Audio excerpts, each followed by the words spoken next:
રાજકોટ મહાનગરપાલિકાના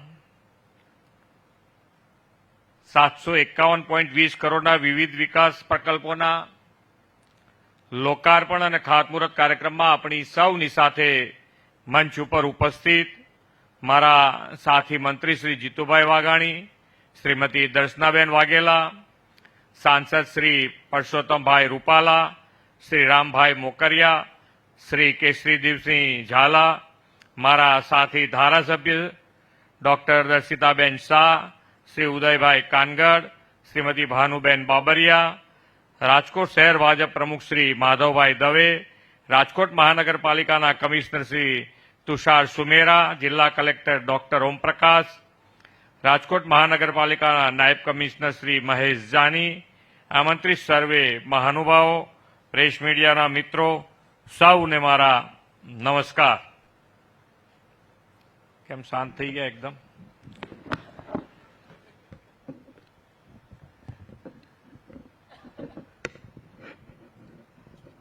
જીતુભાઈ, આ તમને ફાવે એવું છે, મને ફાવે એવું?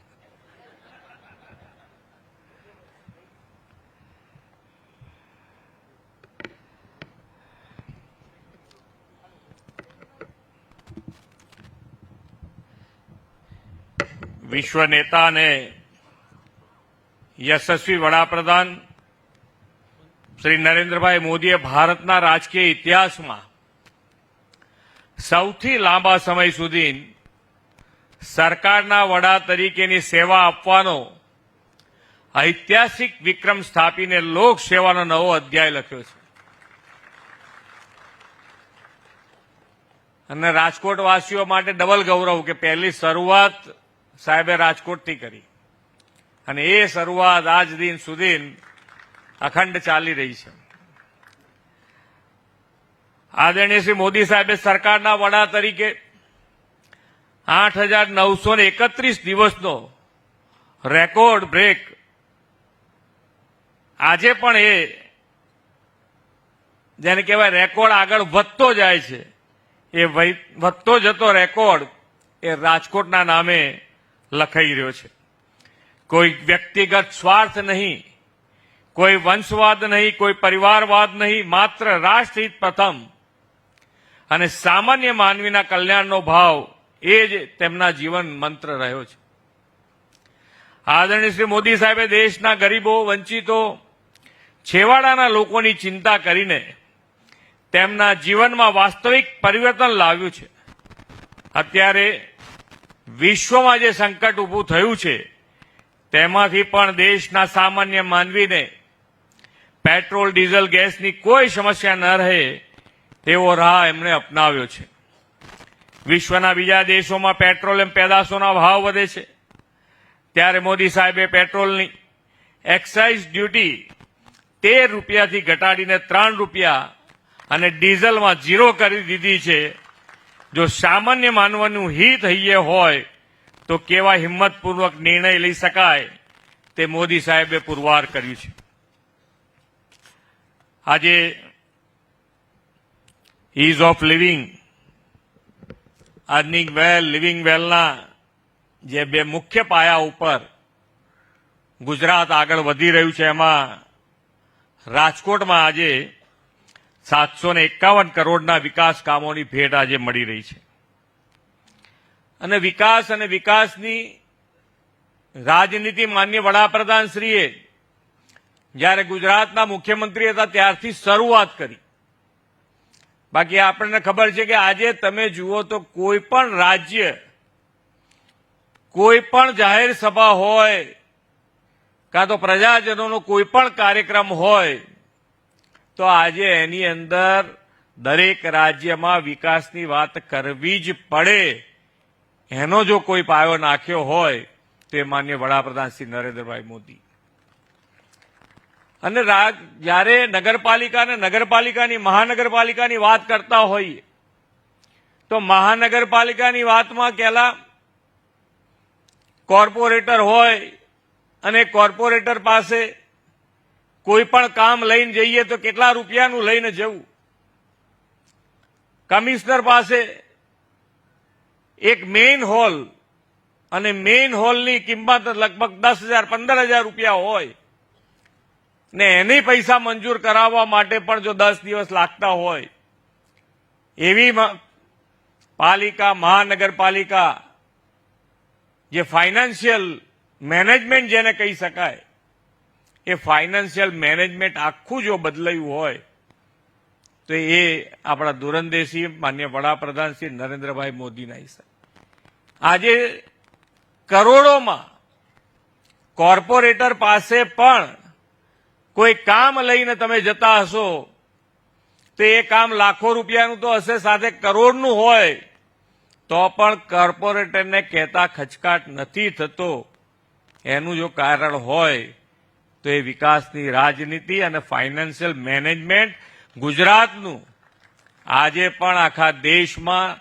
પહેલા સ્થાન ઉપર છે 4,08,000 કરોડનું બજેટ ગુજરાત સરકારનું અને શહેરી વિકાસનું બજેટ મને લાગે છે 2005માં જ્યારે આપણે શહેરી વિકાસ વર્ષ ઉજવ્યું ત્યારે એનું બજેટ હતું લગભગ ગુજરાતનું એ વખતે 31,000 કે 38,000 કરોડ હતું આખા ગુજરાતનું બજેટ આજે એટલું બજેટ ફક્ત ને ફક્ત શહેરી વિકાસનું છે કેટલો મોટો બદલાવ કેટલો મોટો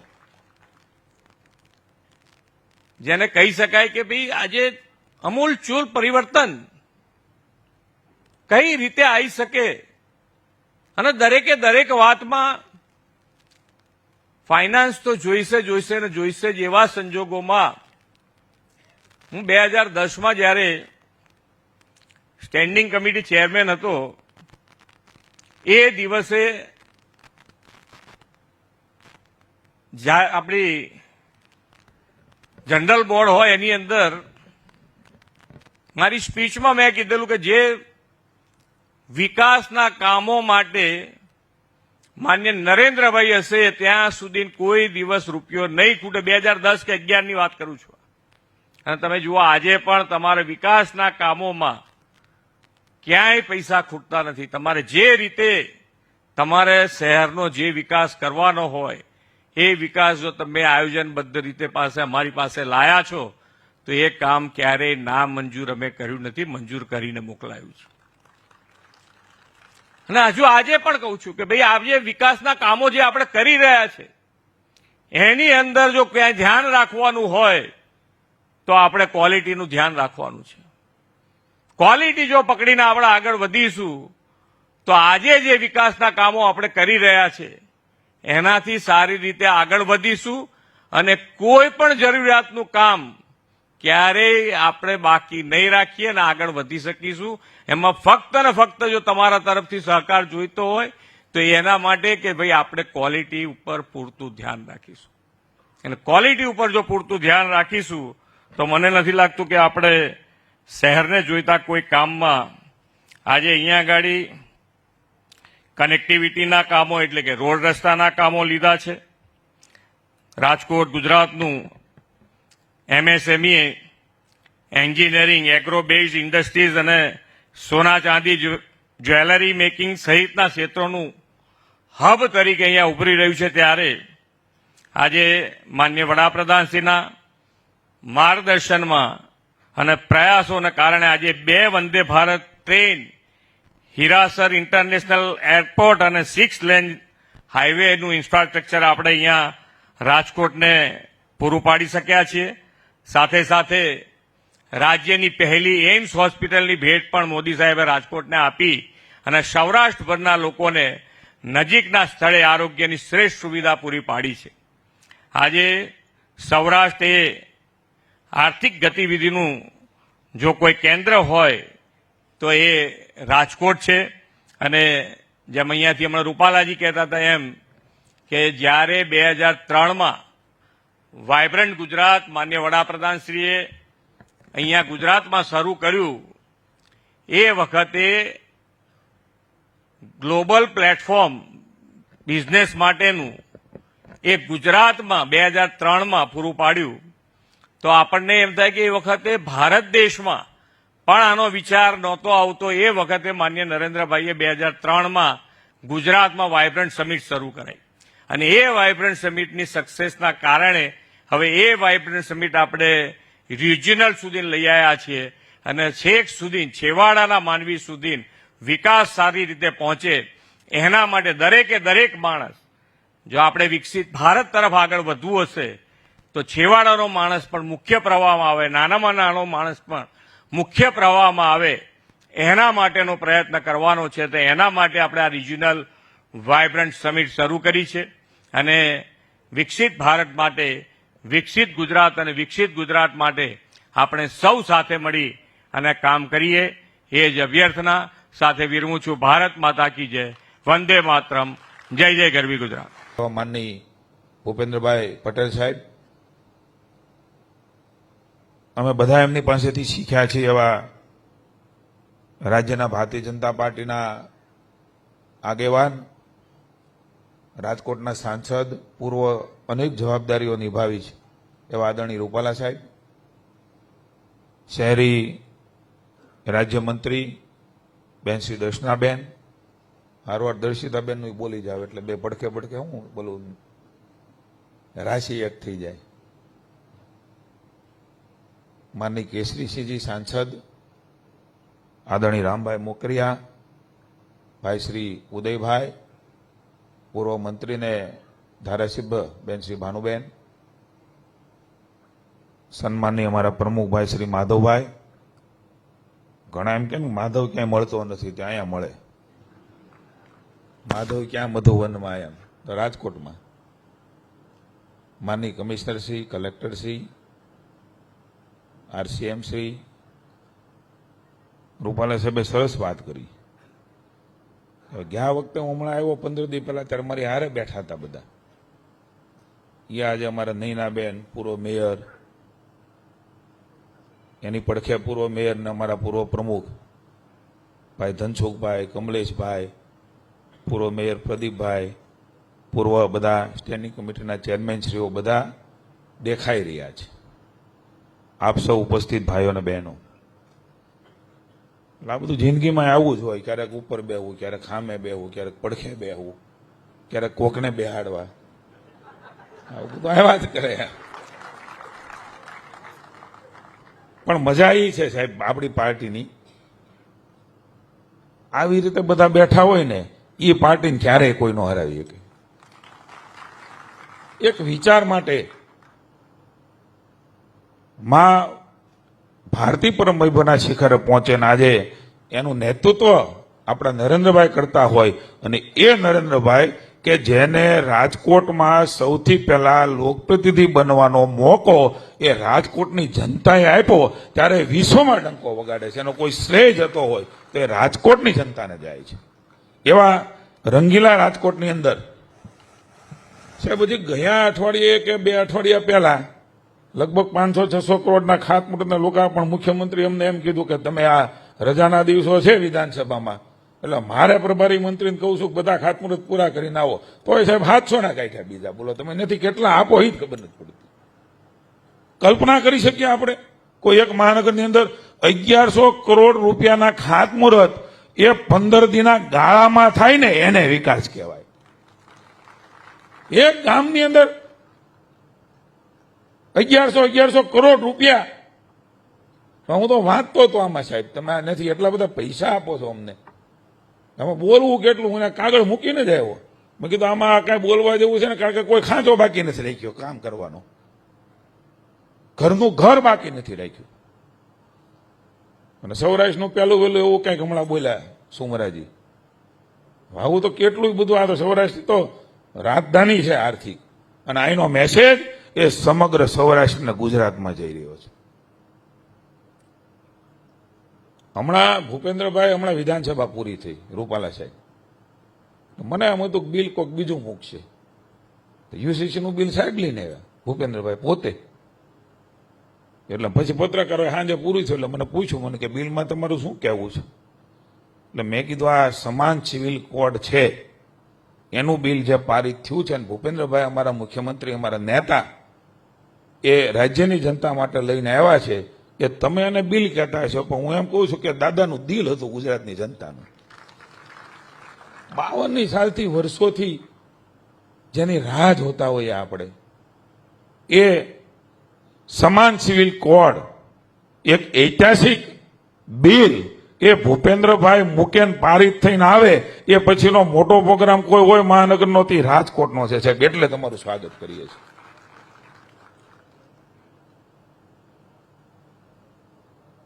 હવે એમાં કેટલાય લોકોને વિરોધ બહુ છે, બોલો કેટલા લોકો વિધાનસભામાં બોલ્યા આ બિલમાં આમ છે ને આ બિલમાં.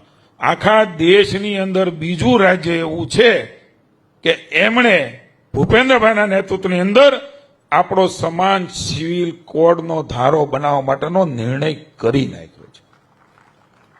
કોઈને આમાં ખરાબ નથી થવાનું. લઘુમતીને ભડકાવશે, કોઈક બીજાને ભડકાવશે. આ પત્રકાર મિત્રો પાસે ઘણા અમારા વિરોધીઓ કોંગ્રેસ વાળા આવ્યા છે કે આમાં તો આમ છે. હવે આમાં બહુહેતુક આયામો એ નક્કી કરેલા છે. અમારી મહિલાઓ બહેનો હેરાન થતી હોય, રાજ્ય સરકારનો ફરજ છે મોદી સાહેબના નેતૃત્વની અંદર કે હેરાન થતી બહેનોને એમની જિંદગી સારી રીતે જીવી શકે, રહી શકે, એના માટે આવો ધારો હોવો જોઈએ. એકને આ એકને આ એવું ન હોય તો પછી આદિવાસીને ચડાવવા નીકળે. એને કેમ નથી લીધા, એને લઈ તો કે તમે એને કેમ લીધા. જે વ્યવસ્થાઓ બની છે, જે પરંપરા છે, જે સંસ્કૃતિ છે, એની પણ રખેવાળી કરી છે. અને સાથે સાથે રૂગજાવ એવો સંદેશો પણ આ સમાન સિવિલ કોડની અંદર આપ્યો. બિલ બાળી નાખવાની વાતો કરે વિધાનસભામાં રૂપાલા સાહેબ. બિલ ફાડી નાખશું, બિલ બાળી નાખશું. અરે તમે બિલ બાળશો, તમે બિલ ફાડશો, 30 વર્ષથી સત્તામાં નથી આવ્યા. એ જનતા તમારા દિલની હોળી કરવાની છે. દિલ કેવી રીતે ફાડશો તમે જનતાના દિલની અંદર માની ભૂપેન્દ્રભાઈનું બિલ પડેલું છે. આવા ઐતિહાસિક નિર્ણયો મારા ઉદયભાઈ, ભાનુબેન ને દર્શિતાબેન બધા મારા સાક્ષી છે. બોલો, આપણે એમ થાય કે ઓલી કૂદીને ઠેકડો મારીને ભૂપેન્દ્રભાઈની બાજુમાં ન આવી જાય. કોને ખબર એને એની યાર કેટલો પ્રેમ હશે. કોઈ લઘુમતીનું ખરાબ થવાનું નથી, કોઈ હિન્દુનું ખરાબ થવાનું નથી, પણ જે કાયદાઓ એ સમય પ્રમાણે દેખાતું હોય કે આ બરોબર નથી, એ કાયદાઓનું પાલન કરાવવાની જવાબદારી રાજ્ય સરકારની. જનતાએ બેસાડ્યા છે એટલે અમારી છે. અને હજી અહીંથી કહું છું, આ સ્થળ ઉપરથી ભૂપેન્દ્રભાઈની ઉપસ્થિતિમાં એની રજા લઈને અમે ન તો તમારા બિલ અમારા બિલ બાળી દો એનાથી ફેર પડશે, કારણ કે વિધાનસભામાં પારિત થઈ ગયું છે. આવા નિર્ણયો એ ગુજરાતની જનતા માટે, દેશની જનતા માટે નરેન્દ્રભાઈ અને રાજ્યની જનતા માટે ભૂપેન્દ્રભાઈ, તમારે જે કરવું એ કહેજો, કરજો. જનતાનું હિત હશે એવા નિર્ણય લઈશું. ઘણી વાતોને જોડીને ભૂપેન્દ્રભાઈને આપણે સાંભળવા છે. લોકોને ભરમાવા જ નીકળી જાય. રાજકોટ હોય, રાજ્ય હોય, સૌરાષ્ટ્ર હોય. હું એક સૌરાષ્ટ્રનો તો છું જ, એનો પ્રભારી છું. ત્યારે તમારે ચૂંટણીના કાવા દાવા કરવા હોય એ કરજો. જંગલેશ્વરનું જંગલ એ કાઢવાના, કારણ કે ત્યાં કેવી પ્રવૃત્તિઓ થાય છે. કોને બચાવવા નીકળ્યા છો તમે? કેવા લોકોને બચાવવા નીકળ્યા છો? દાદાનું બુલડોઝર એ રાજ્યમાં અસામાજિક તત્વો હશે જેમણે સરકારી દબાણ ખોટા કર્યા હશે, જેના ફોજદારી ફરિયાદો પોલીસના ચોપડે હશે, એને જનતાના ભોગે એ સુખચેનથી ન રહી શકે.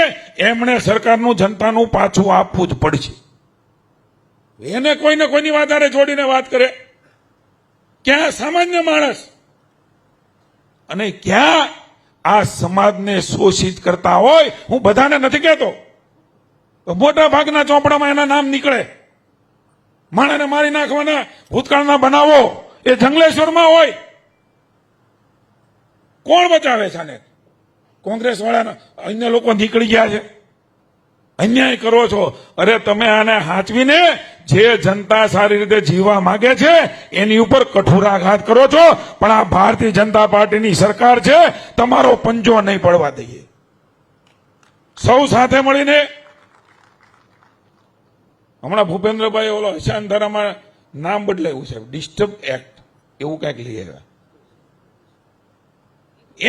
એમાં ભરમાવે. અરે ભાઈ, સંપ્રદાયના ઝઘડા ના થાય,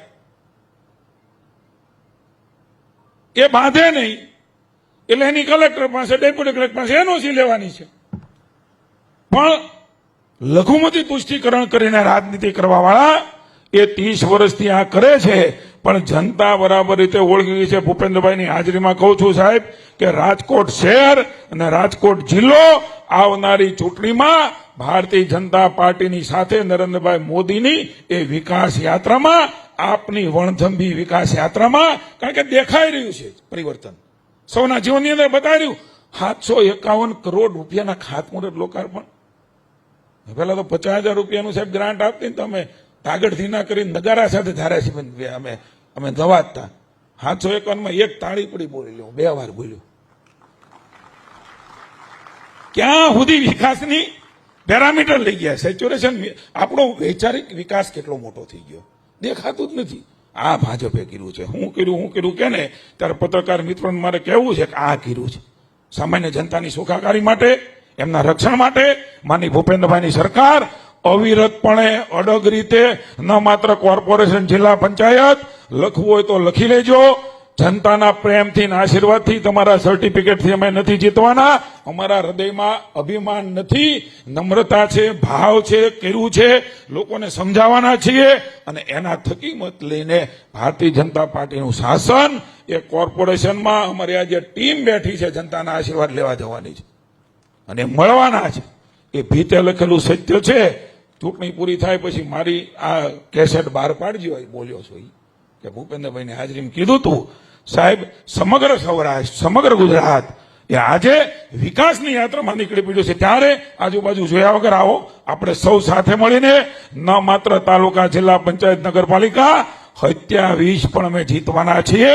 તમારે જે કાવા દાવા કરવા એ કરજો. અને રૂપાલા સાહેબ બેઠા છે, એને ટૂંકવું બહુ પડે, થોડુંક છેટું પીડ્યું. એમ કે આ ચૂંટણી પછી પત્રકારોની પ્રયાસ કરશે, થોડું છેટું પીડ્યું. તમને કાયમ છેટું જ ભગવાન પાડશે, કારણ કે તમારી અંદર રામ નથી બેસેલો. ભારત માતા કી જય, વંદે માતરમ, જય જય કરી ગુજરાત, જય રાજકોટ.